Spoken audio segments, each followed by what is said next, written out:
Now that you're connected to the internet, let's look at how you can find things that might be useful or interesting to you. For now, we're going to be talking about using a browser to look at websites. Every website has a web address or URL that tells your browser how to find it. Each browser has a little box at the top that shows you the web address of the website you're on.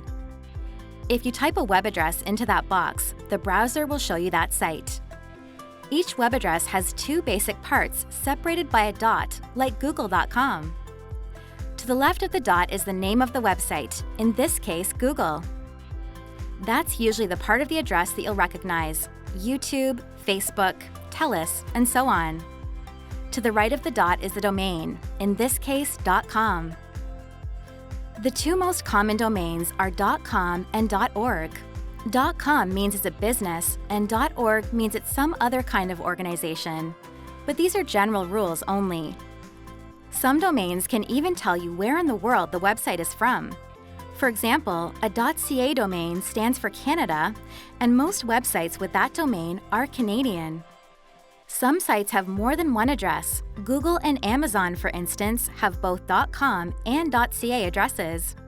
With Google, it doesn't make a big difference, but using Amazon.com or Amazon.ca can make a difference when it comes to things like what's for sale, if the prices displayed are in US or Canadian dollars, and how much you pay for shipping.